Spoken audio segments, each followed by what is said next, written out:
우리 미주부 주주님들은 요즘에 주식 투자 전략을 어떻게 세우고 계신가요? 저는 요즘에 너무 살만한 종목이 없어서 계속 지켜보기만 했었거든요. 그러다가 최근에 차지 포인트만 조금 추가 매수를 했습니다. 차지 포인트는 제가 이 영상에서 다뤘었죠. 1부, 2부, 3부 영상으로 전기차 충전소 산업에 대해서 분석을 하는 영상이었었는데, 여기 차지 포인트를 저는 이 가격에서 매수를 했어요. 굉장히 좋은 가격에 매수를 했죠. 21불 정도에 매수해서. 물론 저는 장기 투자 목적으로 매수를 했기 때문에 이렇게 상승을 해도 매도하지 않고 계속 보유를 하고 있었고요. 최근에 성장주들 많이 하락했었잖아요, 며칠 사이에. 그래서 한 23불 정도 됐을 때 차지 포인트 정도만 추가 매수를 했고요. 정말 요즘에 좀 살만한 종목이 없어서 오랜만에 한번 종목 스크리닝을 해봤습니다.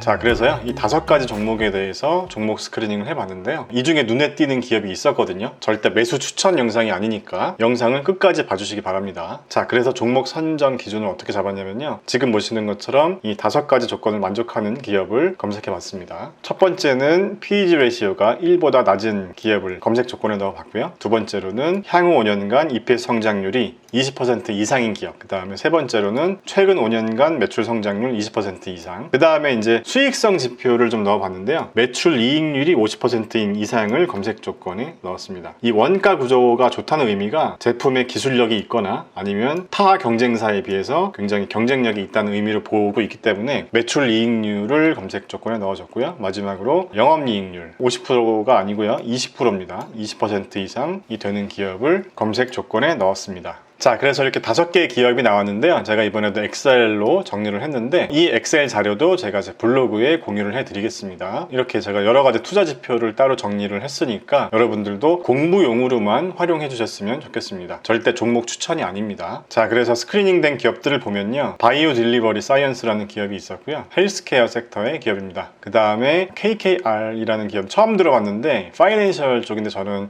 개인적으로 파이낸셜 쪽은 관심이 없기 때문에 얘는 그냥 스킵하겠습니다. 그리고 우리가 다 아는 엔비디아도 이번 종목 스크리닝에서 검색이 되더라고요. 엔비디아는 제가 소량 보유하고 있기 때문에 얘도 일단 넘어가고요. 그 다음에 에너지 섹터의 기업 2개가 나왔는데, 개인적으로 에너지 섹터도 제가 투자를 안 하고 있고 잘 모르는 분야이기도 해서 이쪽도 스킵을 하고, 관심이 가는 기업이 바이오 딜리버리 사이언스였는데요. 워낙 투자 지표들이 좋았어요. 한번 보시면 포워드 PE 레시오도 7.2밖에 되지 않았고요. 섹터 평균 PE 레시오가 35배 정도인 것에 비해서 굉장히 저평가 되어 있다고 볼 수가 있겠죠. 그리고 보시는 것처럼 성장성 지표들도 굉장히 좋았기 때문에 이 기업에 대해서 조금 더 알아보고 싶어졌고요. 그래서 제가 만든 적정 주가를 구하는 템플릿에도 한번 넣어 봤었는데요. 여기 보시면 마이너스로 표시된 기업들이 한마디로 현재 주가가 저렴하다는 의미거든요. 그래서 바이오 딜리버리 사이언스가 현재 3.8불 정도 되는데, 어쨌든 이 EPS 성장성 지표를 기준으로 봤을 때 굉장히 저렴한 걸로 나왔습니다. 그래서 이 기업에 대해서만 좀 알아보기로 했었는데요. 물론 헬스케어 섹터의 기업은 이런 정량적인 지표로만 판단하는 건 사실 크게 의미가 없을 수도 있거든요. 왜냐하면 신약 개발 파이프라인이 어떻게 되냐가 더 중요하기 때문에, 그래서 좀 개인적으로 좀 어려운 분야이기도 하고요. 그래서 어쨌든 좀 알아봤는데요.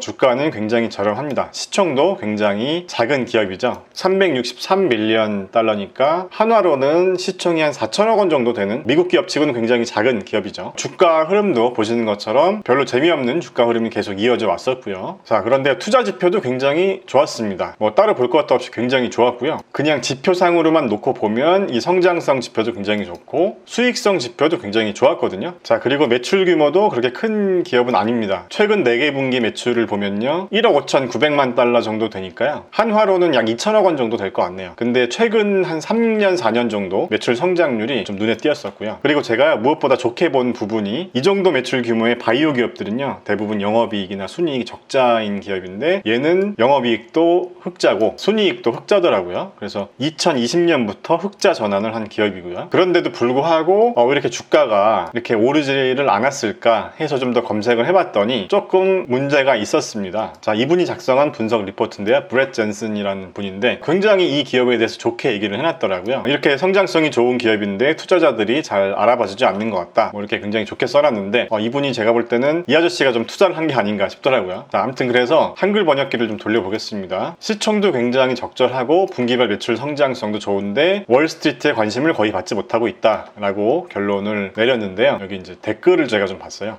댓글을 보니까 이 기업이 소송 이슈가 있더라고요. 그래서 굉장히 지금 이 댓글을 단 분들을 보면 이 글 쓴 분, 이 브렛 존슨이란 분이 이 소송이 있다는 부분은 언급을 하지 않고 좋은 면만 얘기를 했다. 그래서 이분은 이 브렛 존슨을 언팔로우 할 것이다 라고 굉장히 강하게 비판을 하고 있습니다. 그리고 또 다른 댓글도 보면 이 소송에 대한 이슈를 왜 다루지 않았냐라고 얘기를 하고 있고요. 그리고 요 위에 댓글을 보니까 결론적으로 이 바이오 딜리버리 사이언스가 지금 소송 중인 부분이 잘 풀릴 것 같다라는 자기 변호사 친구가 뭐 얘기했다 뭐 이런 댓글도 있는데, 어쨌든 지금 이 바이오 딜리버리 사이언스라는 기업은 지금 소송 이슈로 주가가 많이 지금 하락해 있는 상태로 보여지고요. 그래서 이렇게 주가가 저렴했구나라는 생각을 했습니다. 그런데요, 제가 사실 공부를 좀 하지 않고 조금 사봤습니다. 자, 한 요쯤에서 들어갔는데 지금 이렇게 조금 오르긴 했거든요. 근데 제 투자 루틴대로 공부를 하고 분석을 하고 샀어야 되는데 머리보다 손가락이 먼저 반응을 해서 조금 샀는데 반성하고 있습니다. 자, 어쨌든 이 회사는 파이프라인이 많지는 않은 것 같습니다. 벨부카라는 부분과 심프로익이라는 이 파이프라인 정도만 가지고 있는 것 같은데, 만성 통증이 있는 사람들을 위한 통증 억제제라고 얘기를 하는데, 뭐 개인적으로 신약이 굉장히 뭐 혁신적인 거나 그러진 않은 것 같습니다. 그렇지만 어쨌든 바이오 딜리버리 사이언스의 향후 컨센서스를 보면 EPS 성장률은 20% 이상, 특히 2020년도는 굉장히 좀 높은 성장률을 보고 있고요. 현재 포워드 PE 레시오도 굉장히 저렴한 수준이고, 뭐 매출적인 측면도 지금 뭐 규모가 크진 않지만 어쨌든 한 15% 이상 성장을 보고 있다는 점에서 소송 문제에 대한 이슈만 좀 해결이 된다면 개인적으로 장기 투자할 종목이다라는 생각은 들지 않았고요. 한 3불대 중반 정도의 가격에 사서 한 5불 정도까지 상승을 해주면 수익 실현을 할 만한 종목이 아닐까 하는 생각이 들었고요. 어쨌든 저는 큰 비중은 아니지만 조금 사봤기 때문에 조금은 지켜볼 생각입니다. 자, 그리고 바이오 딜리버리 사이언스의 향후 1년 목표 주가를 보면요, 많은 애널리스트들이 의견을 낸 것 같지는 않습니다. 어쨌든 좀 보수적으로 보는 관점에서는 한 5.5불 정도 되고요.